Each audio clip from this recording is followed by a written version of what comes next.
Hello, my name is Luisa. Today I'm recording from the city of Barranquilla in Colombia. And for this 5th week assignment, I'm going to be making a comparison between algorithmic reverb against convolution reverb. The first thing that I'm going to do is to mention the two main differences that I found. And first is that the algorithmic is similar to a synthesizer. Is something that it's done 100% in the computer, and we could say that is a mathematical representation. And the objective in the case of the algorithmic reverb is to give the impression of space. And now we have the convolution reverb, and it's much like a sampler. It's an actual recording of a space, and then it's applied to a DAW. So that's very important. That's a main difference between those two. And also that the algorithmic reverb has more options to manipulate. On the convolution, since it's an actual recording, it's going to sound natural, but doesn't have as many options to manipulate as the algorithmic reverb.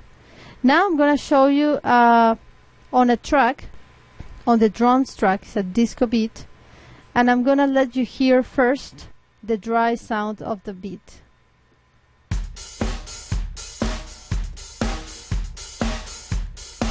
Oh, okay. And now I'm gonna start applying we're gonna start with the algorithmic reverb, and I'm gonna show you how I select it. So we have the dry sound again.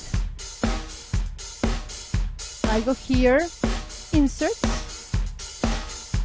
I have my RoomWorks, and as soon as I open this reverb, the sound changes. Now some things are set up already. For example, my reverb time is at 1 second. I have the stereo control here, the width, and I'm gonna make the reverb time higher so you can hear the change. Okay. I'm gonna also make a change on the wet-dry control, make it higher, and that dramatically affects the sound. So this is the algorithmic reverb that I have in my DAW. Now I'm gonna turn it off and go back to the dry sound. Okay, going back to dry. Now what I'm gonna do is I'm going to select my convolution reverb. It's called Reverberate, LE. Okay, looks a little different. Here you can see my reverb time is above between 5 and 6 seconds, and there is no way I can change it because there is less manipulation on a convolution reverb. I just have wet-dry control. I can manipulate that so I can see a difference. But let's say I want to change my reverb time, I will have to change the impulse. Now I have it set at it's called Cathedral 1. But I want an impulse that has less reverb time, so I'm gonna choose a small hole, small place.